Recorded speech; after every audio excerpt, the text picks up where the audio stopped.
This video is not intended for children under the age of 13 years old. The comment section has been turned off. It's because YouTube did it, not me. I am an adult, not a child.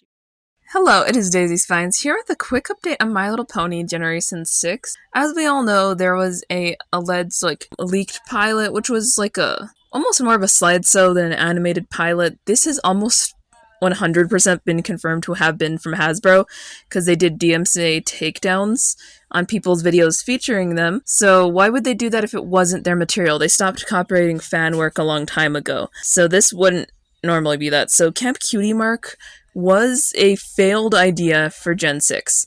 I don't know if they will use scraps of it or anything at all going forward, but we know that for certain. The main thing we have an update on Gen 6 is the potential director. Gretchen is what I'll just say her first name. I cannot figure out how to say her last name. So Gretchen worked on multiple seasons of Tell Your Tale, aka both seasons. She did over 100 episodes total, and she also works on a lot of preschool demographic shows. Remember, My Little Pony's target demographic starts as young as 4, but is really no older than 12 years old. So that adds up if you're going to have someone write for a property that might be aiming back towards the preschool market. Last time they specifically marketed towards the preschool market was a few years back, longer than that actually, like 2008, 2009-ish with My Little Pony Generation 3 Baby Ponies. That was truly awful. Even by toddler media standards, where they don't need to have good plot, but they need to be at least beneficial. That's not beneficial for children in that developmental age range either. So to say that we don't know, might get a show that's intentionally aimed towards preschoolers instead of being vaguely appropriate for that age group but not aimed towards them is possible. I do think she wrote some pretty good episodes. Quite frankly, writing over 100 means that picking out a episode is almost harder because of the sheer volume, but I'll say TYT, which is what she wrote for, has a lot of content. She updated her LinkedIn page, which is mostly used for employment now. It's kind of a defunct social media for college-age people. I'm only explaining it on the off chance you don't know what LinkedIn is for whatever reason. I have no idea. I know what it is, and I am long past when it was popular, so. And she might be her role as head writer of My Little Pony Tell Your Tale. She might be able to go. She's currently developing the next iteration of the My Little Pony franchise. This is our keyword. And this is a very iconic, cherished brand, as they say. Obviously, right now it's being neglected in Western markets, although the Asian markets, largely Japan and China, are not being neglected for My Little Pony, so that is what it is. I'm not too sure what to expect from Gen 6, knowing that I doubt it will be very original. They have ideas of a ponyverse in marketing, which is beginning to surface the ponyverse. That's basically just them saying, we've given up on new ideas. Let's rehash what you might have nostalgia for, depending on your age and preferences. So, have nostalgia for Gen 1, 3, Gen 1, 4, sometimes Generation 3, even though it's often left off. And maybe even 5. I know that Gen 5 isn't quite old enough, in my opinion, to be considered nostalgic. But that doesn't mean that we should leave it off entirely, because it will eventually. And with the gaps in production and how long this might take, it might be nostalgic, in quotations, by then. In saying that, I've heard people calling the alarm bells like, it's gonna be toddler slop. It's gonna be CoComelon but My Little Pony. We already had that. It was awful and flopped, thank God. I don't think that this is necessarily going to be awful purely because it's aimed for an age group that is further away from the recent demographic My Little Pony has had. Gen 4 was the first time they specifically started aiming older.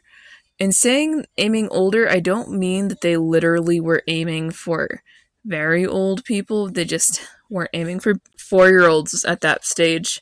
I don't know if they'd have success, but it is a known fact that preschool entertainment and preschool toys are a growing sector. Parents buy them for children still, and they're the first children that are likely to actually interact with toys, because with shrinking childhood, aiming towards older kids is a shot in the dark, because older kids are afraid to express that they like things that are more dynamic. I will admit I'm not very familiar with Gretchen's work because he's mostly written for modern toddler shows. And I am 20 years old. I'm not a toddler. I don't go out and seek preschool entertainment usually. I know she wrote for some Peppa Pig stuff because that's one of the bigger named things that she was in. and something for Transformers, so she's more familiar with Hasbro things. And honestly, I didn't think she did a bad job with the TYT stuff she was involved in, and I'm not really a huge TYT person. Do with that information what you will. I wouldn't expect anything too soon from this. The development periods between My Little Pony generations are growing further and further apart with each new generation. So I guess if I could give you an example, it was like maybe less than 2 years in between Gen 1 and 2. Gen 2 didn't have any on-screen media, so we could write that off. But Gen 3 started right at the tail end of Gen 2 fizzling out in Europe. It had already fizzled out in US for multiple years at that point, but European markets also fizzled out by that point. So that makes sense. In the case of Gen 3.5, it flowed directly from Gen 3, and the last Gen 3.5 content came out, I believe, less than a year before My Little Pony FIM came out, which is a pretty short content gap. And then when we reached My Little Pony FIM, things released very consistently in a comparative way. And Gen 5 had one of the longest gaps we've ever had in pony content since the beginning of the franchise or toys. It's always content or toys, there's usually not a huge gap. So Gen 5 premiered in later 2021, while FIM had ended in late 2019, which left an almost 3-year gap with the way they did it, and they fizzled out on making toys very quickly. 2024 literally had no toys. 2021 had the most toys. 2022 was a close second. 23 basically gave up. 2024 didn't try, and this year they barely tried either for Gen 5 because it's dead now. So that's to say, this is going to be another longer content gap for the franchise. We're going to be about 2 or 3 years probably. So 2025 will be barren of a proper generation. We will be getting a live action potentially in between that. I don't want to believe it, but it might be true. I don't like it. Gen 6, we're probably going to have to wait a longer time than we're used to. At least I'm used to, since I've been alive. My Little Pony has been fairly consistent up until my late teen years. So that, it's really hard for an IP to stick in the cultural zeitgeist when it's this inconsistent now. And I mean it, because they were so inconsistent about Gen 5's release. The comic rights have changed, a lot of things have changed, so we kind of just have to go forward with the knowledge we have. I would say that TYT is one of the things that was actually pretty good, but I wouldn't call it a great series. It's definitely not the best. And there's definitely some hope. For all we know, this will be Gretchen's first venture into something that isn't specifically targeted into the preschool market as a head writer. C was a head writer of the previous ones, and C will be developing this next one.